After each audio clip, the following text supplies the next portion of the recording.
Hello everyone, welcome to the video. We are the Medieval Mythbusters. Now, we have come together as a team to help you understand what is correct and what is not correct about medieval warfare, culture and society. Today we're going to do a video on the top 5 myths about warfare and equipment. I'm Thomas from Medieval Review, and I'm going to talk about some common myths of European medieval armor. Hello everyone, this is the Metatron speaking. Today we're going to talk about the samurai. I'm Shad Brooks from the YouTube channel Shadiversity, and I'll be addressing the 5 most common ways on how to tie your shoelaces with your teeth. Okay, I'm really talking about the 5 most common sword myths. And I, myself, little old Antony Cummins, I'm going to take you through the ninja and everything wrong with that. I hope you enjoy the video. All the information you need will be down below in the link, so come see us, and I hope you enjoy this myth busting about medieval times. Ninjutsu is not hand-to-hand combat. Many people believe that the art of the ninjutsu, is hand-to-hand combat. This does not appear anywhere in any historical text. It was created in the 1950s, 1960s by one man, and then it burst onto the world scene from that point. One of the most common myths about medieval armor is that a full suit of it could only be worn by a knight. Now, there's a lot of reasons this myth may exist, some of which I'll actually talk about later on in this video, but I think the primary reason is that people thought it was class restricted. Now, that's actually just not the case. Medieval knights, sure, they would wear armor, but they weren't the only ones. Mercenaries wore it, brigands wore it, even a tailor, as long as he could afford it, could buy and wear a full suit of armor. In fact, the exact opposite of the myth is actually the most commonplace thing, where a lot of times people were required to at least wear most of, if not an entire suit of armor, for the purposes of going to battle. So no, it was not class restricted at all. The first point I'd like to cover is that of weapons. What was the weapon of choice of the samurai class? Of course, when we think about the samurai, the first weapon that comes to mind is a katana. And mind you, this is not a katana. This beast here is an odachi, but it still helps us out imagine what we're talking about. Now, the reason for that, the reason why the katana has become, or the sword in general, has become the ineluctable companion of all samurai and their weapon of choice is because of Hollywood and video games. They have popularized this idea of the sword being the most important weapon and the first weapon of choice of the samurai.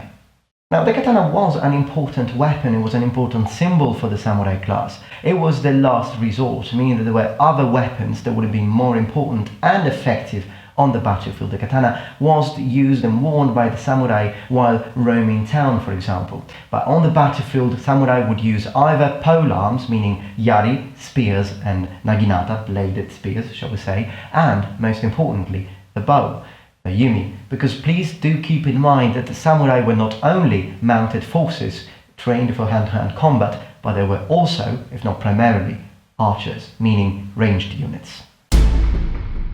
You just have to pull it and then leave it. So the first subject to address is the matter of weight.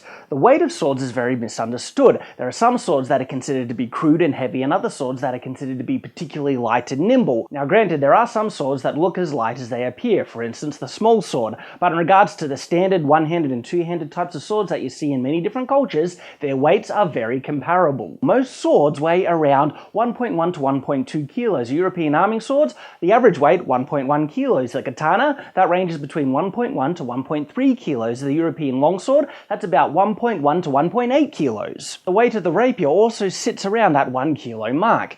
You see, the rapier is generally considered a light sword, but that's a misconception because they have transferred weight, they have not removed weight. So instead of taking away weight from the blade and just leaving it, they take away weight from the blade and it's added to the handle, the protection. You see, weight is a very misunderstood thing when it comes to swords. Just because a sword is a little bit heavier than other swords doesn't mean it's worse. In some cases, and indeed a lot of cases, that can mean that it's a better sword and has greater cutting capacity. In addition to that, a sword that is technically lighter can feel heavier if it has poor balance, and a sword that is technically heavier can feel lighter than swords that are also technically lighter if it has good balance. And good balance doesn't mean being close to the hilt. That's a misconception. Good balance means the sword is balanced in the right way to complement the way in which it is supposed to be used. The ninja suit is a myth. Well, kind of. The ninja suit, as you think of it, is actually just traditional Japanese clothes. And actually, wearing a mask in Japan is not that out of sorts. It is seen in Japan, and there are many different types of masks. So having black clothes, having Japanese clothes, and wearing a mask does not make you a ninja. In fact, you could probably see that in old Japan. What is suspicious is actually hanging around from the roof beams dressed in black in the middle of the night. That's the suspicious bit, not wearing a mask. Now, it doesn't mean that ninja didn't wear this, it just means that ninja would wear different things for different situations. So did ninja ever wear the ninja mask? It's still yet to be discovered, but in actuality, most historical documents point to the fact that they wore nothing on their faces.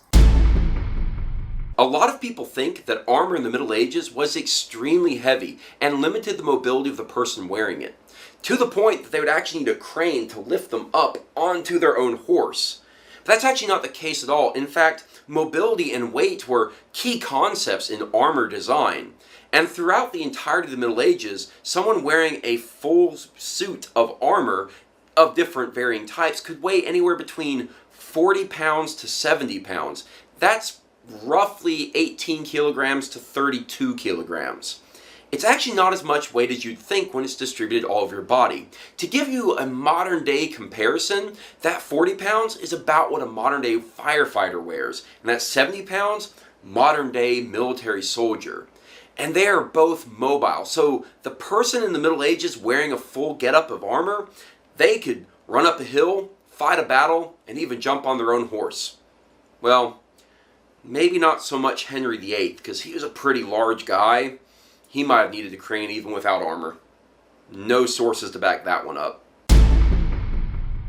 The second point I'd like to bring up is that of armor. Now, samurai armor is a big misunderstood topic again, and I notice that one of the most interesting misconceptions that I find on forums and blogs is that of samurai armor being extremely lighter if compared to European armor. Now, this statement doesn't make sense for a simple reason. What century are we talking about, and what area in Europe are we talking about? Now, if we don't answer to these two specific questions, then our statements will not have any academic weight.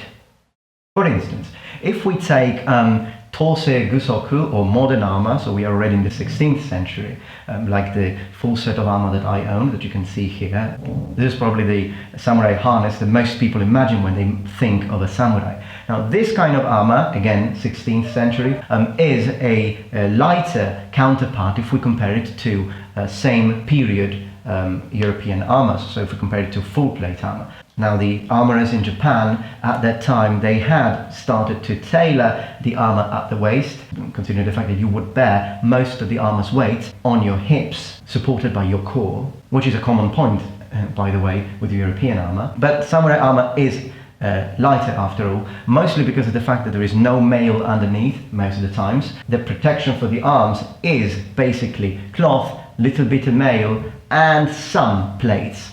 But if we look at, for example, 12th century, 10th century knight armor, then we're talking about mainly mail armor, excusing the pun. So what was the armor issued to the samurai at that time in Japan? Well, we've got yoroi and o-yoroi. Now, if we consider o-yoroi, for example, then at that period, samurai armor would have been a lot heavier than European armor. So it really depends on what period we're talking about. As a matter of fact, if we look at these pictures, you can see that the pauldrons are considerably bigger than the Tosei Gusoku that I own.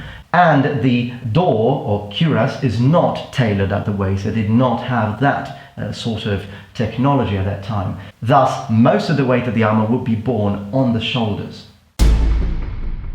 No type of sword is indestructible. They all chip, dent, bend, and break, regardless of how they are made or where they come from. And on that note, where it is made does not automatically determine if it is a good sword or it is a bad sword. Regardless of the cultural location, whether that be Europe, Asia, the Middle East, or India, they all made swords at the highest quality they could with the techniques they had, and at the same time they also made poor quality swords. No culture made all their swords to a set specific standard that every everyone achieved. And even those swords that were made to the highest level of quality that could be achieved out of the material that they were made out of still broke. You see, swords can only be as strong as the material that they are made out of. Now, of course, purity, crystalline structure, quenching and tempering process can affect it to make it a superior or durable blade, but that only becomes particularly important when the blade is put under significant stress, which is the very thing you would want to avoid. If used regularly, a sword will not last a lifetime. Ninja did not invent the Shuriken. Okay, for some reason, everybody believes that the Shuriken is part of ninja history. It's not. The Shuriken has its own history inside of Japanese history. There is only one document to date that actually has a Shuriken in it that is connected to the ninja. And by context, in the document, it's more about criminal capture. I.e., capturing somebody who's running away or you've cornered them. So, if you want to understand this, think of Shuriken being in Japan and that the ninja may or may not have used them, but they were not invented by the ninja, nor are they a special ninja weapon. Another really common myth about armor in the Middle Ages is that it was prohibitively expensive and only the very wealthy could afford it. That's not the case at all. If you look at the average income for the middle class person, which would have been maybe like a tailor, they could afford a brand new suit of what we would call munitions grade armor on just a year's salary. And honestly, they probably wouldn't buy it all at once anyway. They'd probably buy it piecemeal.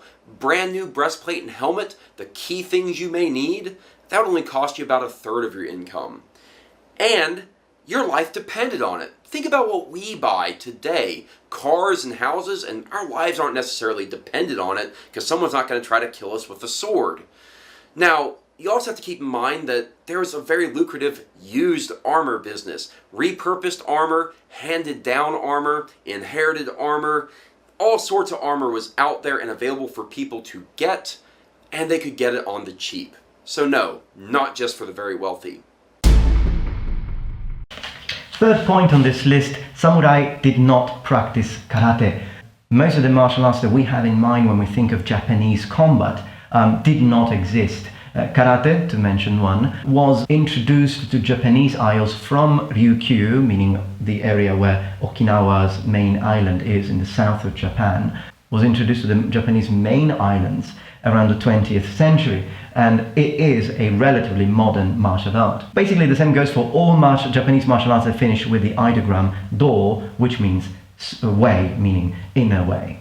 Now, this is all impressive, but what sort of combat training did the samurai have then if these martial arts weren't around at that time? So, for example, Jujutsu was one of the martial arts practiced by the Bushi, meaning the warrior class, meaning the samurai. Then we would have Kyujutsu, the way of the bow, and Kenjutsu, which was the way of the sword.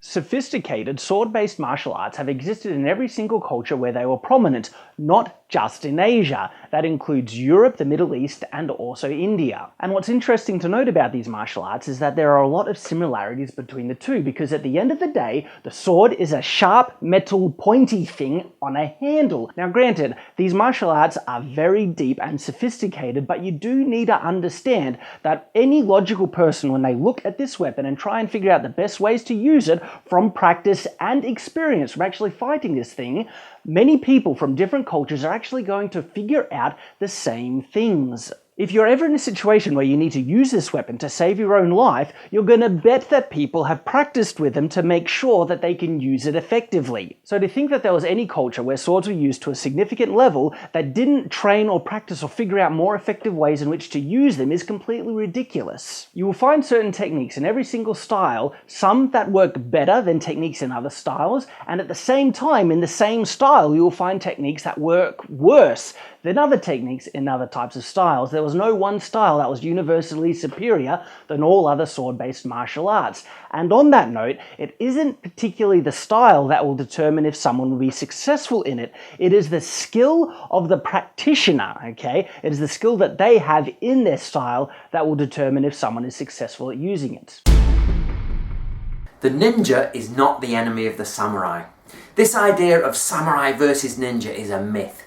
The ninja are in fact a part of the samurai army, and they are known as shinobi no mono. Now their job is espionage, commando tactics, infiltration, propaganda. They could be from the samurai class, they could be lower than the samurai class, or they could be half samurai, sometimes doshin or ashigaru.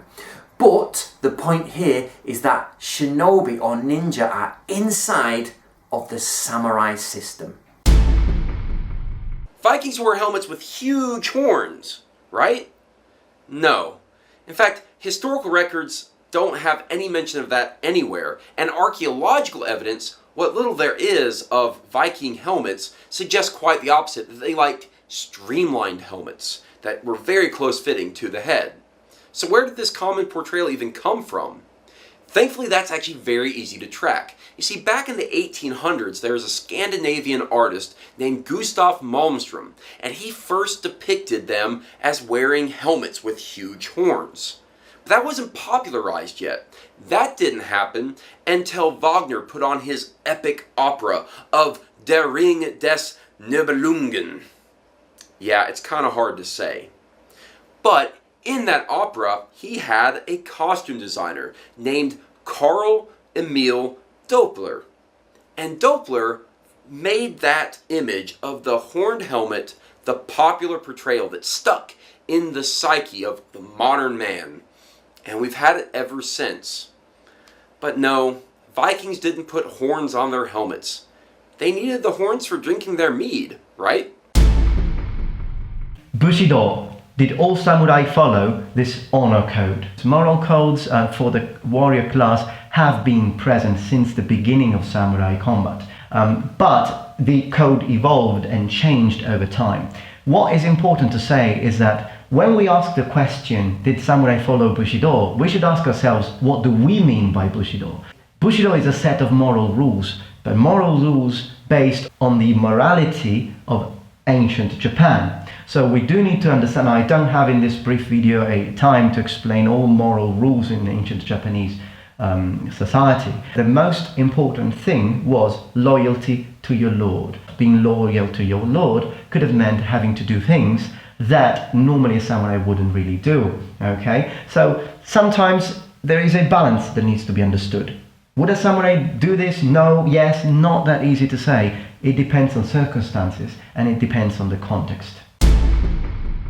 Swords were rarely picked as primary battlefield weapons because of their inherent weakness against metal armor. Now, it's true that more tapered, pointed end swords or thrust-centric swords can be still effective against heavily armored opponents, but there are other weapons that are far more superior at combating heavily armored opponents than what a sword is. And so because of that, the sword wasn't used as a primary battlefield weapon. Indeed, things like the spear or pole arms were used far more than the sword. But the sword is very convenient because you can hang it at your hip so easily, and so it was often carried as a backup weapon in case someone lost their primary weapon. But where the sword really shines and where it was used more predominantly throughout history was as a weapon for self-defense. And why is that the case? Well, carrying a sword around with you isn't that difficult, but wearing metal armor all day, that is. And off the battlefield, of course, no one ever did it. That meant that a sword was still very, very effective in a civilian environment, and indeed that's where we see that they were used more often.